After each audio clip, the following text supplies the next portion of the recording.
आज 21 फरवरी 2025 है, यानी कि प्रधानमंत्री किसान सम्मान निधि योजना की 19वीं किस्त के ट्रांसफर होने में सिर्फ 2 दिन बाकी हैं और तीसरे दिन ये पैसा आपको प्राप्त हो जाएगा, जिसके रिगार्डिंग सरकार की तरफ से सभी पीएम किसान सम्मान निधि धारकों के लिए एक बड़ी खुशखबरी आ चुकी है। यानी कि सरकार की तरफ से अपडेट ये मिल रही है कि सभी ऐसे पीएम किसान सम्मान निधि धारक जो इस टाइम एलिजिबल हैं 19वीं किस्त को प्राप्त करने के लिए, उन सभी की पेमेंट स्टेटस को चेंज कर दिया गया है। Waiting for approval by state लग चुका है, बट एफटीओ वहां पे नो शो कर रहा है।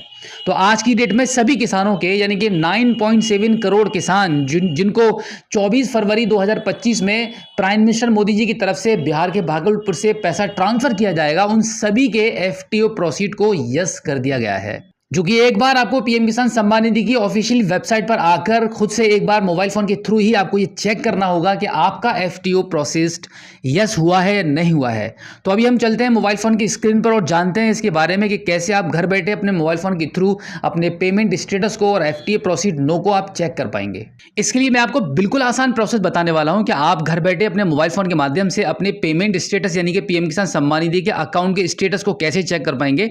इसके लिए आप टाइप करेंगे गूगल पर पीएम किसान स्टेटस चेक एंड देन यहाँ पे आप देखेंगे पहला ही लिंक आपको मिल जाएगा पीएम किसान सम्मान निधि की वेबसाइट का। इस पर आप क्लिक कर देंगे। वेबसाइट के ओपन होते ही सबसे पहले आपको ये पोस्टर दिखेगा जहां पर आपको ये जानकारी मिल रही है माननीय प्रधानमंत्री श्री नरेंद्र मोदी द्वारा पीएम किसान सम्मान निधि योजना की 19वीं किस्त का हस्तांतरण 24 फरवरी 2025 में किया जाएगा बिहार के भागलपुर से। तो अभी हम आगे बढ़ते हैं और यहाँ पर हम नो योर स्टेटस वाले ऑप्शन पर क्लिक कर देते हैं। अब यहाँ पर आपका रजिस्ट्रेशन नंबर एंटर करेंगे। अब यहाँ पर एक जानकारी मैं आपको ये भी बता दूं कि बाई चांस हो सकता है कि आपको आपका रजिस्ट्रेशन नंबर ना पता हो, तो तो यहाँ पे आप देख सकते हैं कि नो योर रजिस्ट्रेशन नंबर लिखा हुआ है, तो इस पर आप क्लिक करेंगे। अब यहाँ पर क्लिक करने के बाद देखिए आपके पास 2 ऑप्शन मिल जाते हैं, आपका मोबाइल नंबर और आधार नंबर। इन दोनों में से किसी एक ऑप्शन को चूज करके, जैसे कि अगर आप मोबाइल नंबर चूज करते हैं तो यहां पर आपको मोबाइल नंबर एंटर करना होगा। उसके बाद इस कैप्चा कोड को फिल करके गेट ओटीपी वाले ऑप्शन पर क्लिक करेंगे तो आपके नंबर पर एक ओटीपी चला जाएगा। आगे उसको एंटर करके सबमिट जैसे ही करेंगे वैसे ही आपको आपका रजिस्ट्रेशन नंबर जो पीएम किसान सम्मान निधि का होता है वो आपको प्राप्त हो जाता है। अब उसको वहां से कॉपी करने के बाद आप वापस इसी वेबसाइट पर आ जाएंगे और यहां पर आप नो योर स्टेटस वाले ऑप्शन पर क्लिक करेंगे। अब यहां पे अभी जो नंबर निकाला है उस नंबर को आप यहां पे एंटर कर देंगे। इस कैप्चा कोड को यहां पे फिल करेंगे एंड गेट ओटीपी वाले ऑप्शन पर आप क्लिक कर देंगे। अब आपकी योजना में जो नंबर लगा है जिसके लास्ट के 4 अंक यहां पर आपको शो कर रहे हैं, इस नंबर पर एक ओटीपी गया है, उस ओटीपी को आप यहां पे एंटर करेंगे। उसके बाद गेट डेटा वाले ऑप्शन पर क्लिक कर देंगे। इस प्रकार से आप पीएम किसान सम्मान निधि की वेबसाइट पर लॉगिन हो जाएंगे। लॉगिन होने के बाद आपको सबसे पहले एलिजिबिलिटी स्टेटस ही चेक करना है, जिससे कि आप ये तय कर पाएं कि आप एलिजिबल हैं पैसा प्राप्त करने के लिए या नहीं। जहां पे आप लैंड सीडिंग, आधार सीडिंग और आपका ई-केवाईसी आपका यस में रहना चाहिए। ये तीनों पॉइंट अगर आपके ग्रीन कलर में यस में है तो डेफिनेटली आप 19वीं किस्त को प्राप्त करने के हकदार हैं। अब आगे आप देखेंगे यहाँ पे लेटेस्ट इंस्टॉलमेंट डिटेल्स आपको शो हो रही है, जहां पे आप देख सकते हैं कि एफटीओ प्रोसीड आपका यस हो चुका है और यहां पर आपका waiting for approval by state लगा हुआ है, जो कि ये स्टेटस अब से लगभग 15 दिन पहले ही यहां पे सरकार ने चेंज कर दिया था। बट एफटीओ प्रोसीड यहां पे यस नहीं हो पाया था। ये तभी होता है जब आपके किस्त का आने का समय होता है, क्योंकि इसको फंड ट्रांसफर ऑर्डर कहते हैं। यानी कि सरकार ने आपके बैंक अकाउंट में पैसा ट्रांसफर करने के ऑर्डर जारी कर दिए हैं।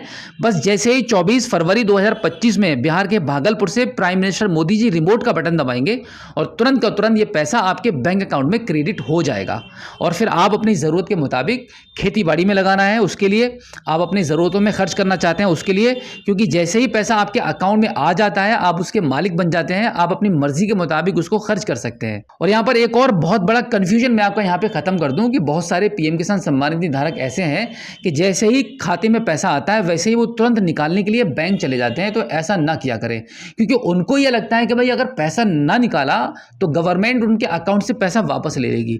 ऐसा बिल्कुल भी नहीं है। आप एलिजिबल थे, हकदार हैं, तभी आपको ये पैसा मिल रहा है। अगर आप कभी भी पैसा ना निकालें तब भी गवर्नमेंट आपके अकाउंट से पैसा वापस नहीं निकालेगी। आप अपनी ज़रूरत पर ही निकालें। अगर आप जैसे 24 फरवरी में पैसा आएगा, 25 को अगर आपको ज़रूरत नहीं है, 26 को ज़रूरत नहीं है, तो कोई ज़रूरत नहीं है एडवांस में बैंक की तरफ भागने की और बैंक में लंबी लंबी भीड़ लगाने की। आपको जब भी ज़रूरत पड़ती है तब आप उसको पैसा निकाल सकते हैं। और जब आप अपनी ज़रूरत पर पैसा निकालेंगे तो वो आपका पैसा अच्छी जगह खर्च होगा, सही जगह लगेगा। और आप सिर्फ इसी धोखे में कि सरकार आपके खाते से पैसा वापस ले लेगी अगर आप नहीं निकालेंगे, तो आप जब पैसा निकाल लेंगे तो आपका पैसा वो बर्बाद ही हो जाएगा, क्योंकि वो सही जगह पर खर्च नहीं हो पाएगा। जब आपके हाथ में कैश आ जाएगा फिर आप उसको खर्च कर ही देंगे। तो ये बात मैंने आपको अपनी तरफ से सजेस्ट की है। आई होप कि ये सजेशन आपको अच्छा लगा होगा। तो फाइनली मैं आपको बता दूं कि एफटी प्रोसीड सरकार के माध्यम से यहाँ पे हो चुका है। आप स्क्रीन पर देख सकते हैं कि एफटी प्रोसीड यहाँ पे यस हो चुका है। आप भी बिल्कुल इसी तरीके से एक बार अपना एफटी प्रोसीड जरूर चेक कीजिए, जिससे कि आपको ये अंदाजा लग पाए कि इस बार आपको 19वीं किस्त का पैसा प्राप्त होगा या नहीं होगा। तो उम्मीद करता हूं कि आज की इस वीडियो में जो जानकारी आपको दी गई है, आई होप आपको काफी अच्छी लगी होगी। अगर आप पहली बार हमारे स्मार्ट शॉप यूट्यूब चैनल पर आए हैं और अभी तक आपने हमें सब्सक्राइब नहीं किया है तो प्लीज एक बार सब्सक्राइब जरूर कीजिए और बेल आइकन को प्रेस कीजिएगा। तो चलिए दोस्तों, मिलते हैं आपसे किसी और एक अगली वीडियो में एक नई जानकारी के साथ, एक नई अपडेट के साथ और एक नए जोश के साथ। तब तक के लिए जय हिंद।